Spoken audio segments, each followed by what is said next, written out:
Clío y la turba. Aunque estén muertos, todavía hablan. Un podcast de historia. Martín, yo no me quiero reír, por favor, Martín. No, basta de caprichos. Te vistes y vas a tu casa. El Cerro Famatina es uno de los picos más imponentes de la cordillera riojana. En los valles que lo rodean están asentadas pequeñas poblaciones que viven principalmente de la ganadería y de la agricultura, dos actividades donde el agua es fundamental.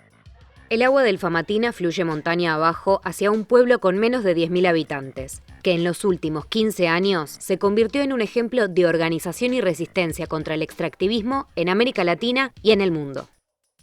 En el año 2005, este pueblo fue escenario de una de las rebeliones populares más exitosas de los últimos tiempos. La Barrick Gold, una de las empresas mineras más importantes del mundo, intentó establecer en el cerro un emprendimiento de megaminería que ponía en riesgo a la región. Este avance sobre el Famatina activó un proceso de organización y lucha sin precedentes en la población, que comenzó en la Asamblea de Vecinos Autoconvocados de Famatina y continúa hasta el presente. América Latina tiene una larga historia como exportadora de naturaleza. Podemos rastrear los orígenes de esta estructura económica desde la época de la colonia, cuando los territorios se convirtieron en proveedores de materia prima para las economías europeas. En particular, el Cerro Famatina resulta atractivo por los minerales que contiene, y esto lo convirtió en objeto de varios proyectos mineros a lo largo de la historia. Se cree que los primeros en extraer sus minerales fueron los incas, seguidos por los españoles, después los criollos y más tarde por capitales ingleses. El problema es que la explotación nunca dejaba las ganancias esperadas y los mitos de un desarrollo económico basado en la explotación del Famatina nunca se cumplían. Hasta la década del 90 existían dos elementos que frenaban el desarrollo de una minería rentable en el Famatina: las características de la mina y la legislación existente. El cerro tiene muchas vetas llenas de mineral, pero estas son pequeñas, y con la tecnología que había en ese momento, extraer el mineral resultaba muy caro, por esto las explotaciones se hacían a pequeña escala. Pero a partir de los 90 cambió la situación tecnológica y la situación legislativa. Por un lado, se expandió la técnica de minería a cielo abierto, y esto posibilitó minar en lugares donde antes era muy caro hacerlo, como es el caso del Famatina. Por otro lado, las reformas neoliberales del gobierno de Menem generaron condiciones muy favorables para las mineras, lo que impulsó la llegada de inversiones en el sector.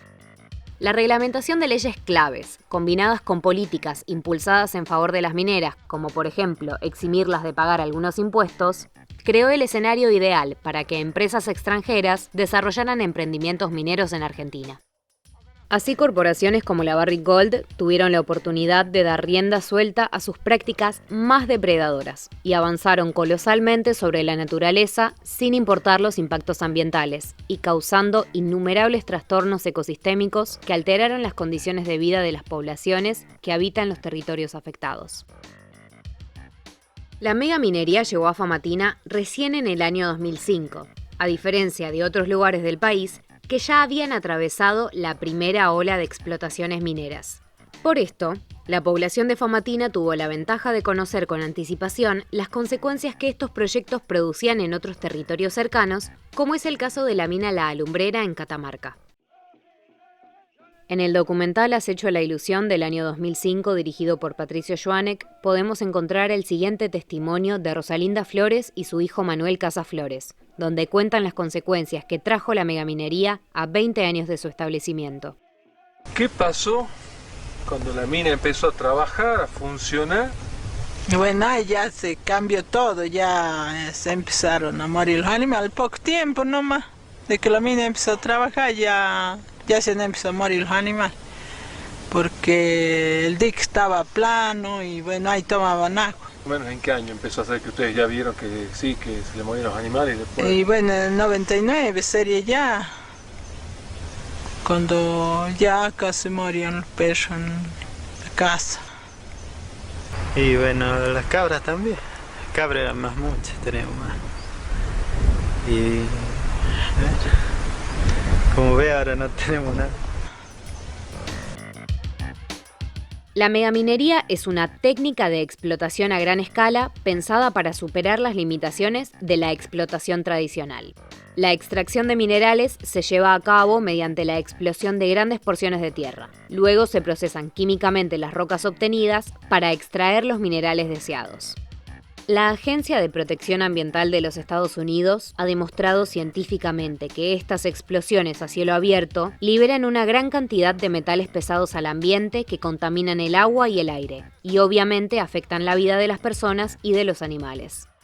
Además, esta técnica usa por día miles de litros de agua, recurso sumamente escaso en la región que con frecuencia entra en estado de emergencia hídrica por la sequedad del clima y la falta de lluvias. A todo esto se le suma la alta probabilidad de que ocurran derrames de sustancias tóxicas y los elevados consumos de electricidad y combustibles fósiles durante todo el proceso. El documental Cielo Abierto del año 2012, dirigido por Carlos Ruiz, nos trae las voces de los protagonistas en la resistencia de Famatina contra el proyecto mega minero de la Barrick Gold.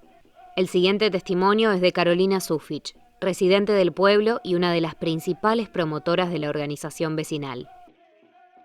Cuando el gobernador vino el año pasado para el Día de nuestro pueblo, que es el 19 de abril, hizo un anuncio donde nos contaba que posiblemente venga un emprendimiento minero a Famatina. Decidimos comenzar a investigar por internet qué era lo que hacían estas famosas mineras y nos juntamos con un grupo de 5 o 6 amigos y pensamos en convocar al pueblo, invitar a la gente del pueblo para que nos asesoremos, para que investiguemos, para que veamos qué iba a pasar con todo esto. Aún pese a las evidencias que alertaban sobre las consecuencias de la megaminería, en el año 2005 seguía vigente la matriz extractivista que había comenzado con el menemismo. Si bien la salida de los 90 dio lugar a gobiernos con políticas más inclusivas, como por ejemplo la redistribución del ingreso, se mantuvo vigente la idea de que era posible un desarrollo ilimitado y utópico, sustentado en la explotación de minerales, de combustibles fósiles y de soja transgénica. Sin importar sus impactos ambientales, la explotación intensiva de recursos naturales sobrevivió por lo efectiva que era para obtener divisas.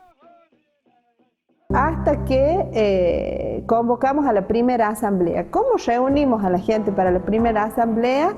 En la esquina de mi casa yo me paré, invitaba, mira, se viene un proyecto minero, hemos averiguado tales cosas, ¿por qué no nos juntamos para seguir adelante con esto? Bueno, en la primera asamblea fuimos 8 personas. Y de ahí en más es como que se fue armando toda una idea de que todos teníamos que ponernos a buscar información porque somos gente común, somos gente de pueblo, no teníamos idea de lo que era la contaminación, de lo que era la lixiviación, de lo que era el cianuro, de nada. Entonces todo lo hemos ido aprendiendo. La Asamblea de Vecinos Autoconvocados de Famatina desde el principio demostró ser profundamente igualitaria y democrática. La resistencia contra el extractivismo sacó a flote el lado más combativo de la población, activando lazos de solidaridad y novedosos mecanismos de movilización y participación ciudadana. Por supuesto que semejante organización no tardó en llamar la atención del secretario de Minería de La Rioja, que en el año 2006 se presentó en la asamblea. Su idea era aclarar el asunto y convencer a la población para que aceptara la instalación de la Barrick Gold. Pero él era completamente ignorante del nivel de organización con el que se iba a encontrar y de la naturaleza del movimiento que se estaba gestando.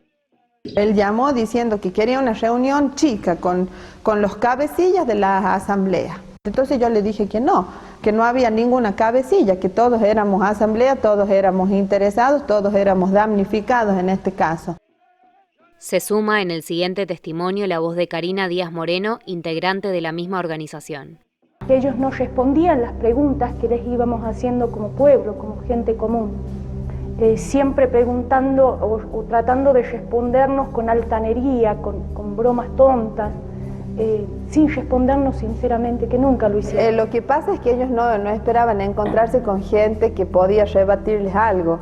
Entonces ellos con estupideces querían convencernos y no podían, como que se dieron con varias sorpresas ese día. Que nos contesten, en caso de que la exploración dé positivo, que ya sabemos que está dando positivo, ¿Cuánto va a ser el cianuro que van a usar por día y con qué agua van a hacer el proceso de lixiviación? Eso es lo que queremos saber. ¿Y cuánta agua va a quedar para Famatina y la contaminación que va a tener Famatina y Chilecito? Bueno, Sabemos. No sabemos si va a haber una explotación todavía. Sabemos que hay buenos resultados. No sabemos si va a haber una explotación. En líneas generales podemos decir que en Famatina, el avance de las megacorporaciones y el ataque a las condiciones de vida de la población fue enfrentado por una organización popular profundamente democrática, que no solo fue radicalizando poco a poco sus estrategias de lucha, sino que demostró y sigue demostrando una firme intransigencia en la protección del ambiente y de su territorio. Finalmente, a través de la organización y la movilización del pueblo, a través de la asociación solidaria con otros pueblos en situaciones similares, y principalmente mediante una enorme campaña de concientización y difusión, la Organización de los Vecinos de Famatina, un pueblo de menos de 10.000 habitantes, logró frenar los planes de explotación de la empresa multinacional Barrick Gold y de otras empresas que vinieron después con el mismo objetivo. A 16 años de este conflicto, la Asamblea de Famatina se mantiene en alerta a la espera del próximo embate de las mineras, apelando a la participación ciudadana y a la solidaridad colectiva para la construcción de poder popular. Nos van a dejar una desertificación tremenda y usted lo sabe. Usted lo sabe. Y usted tiene un sueldo que puede levantar a su familia, irse a vivir a otro lado, nosotros no. Los que nos vamos a quedar aquí no son ninguno de ustedes. Somos nosotros.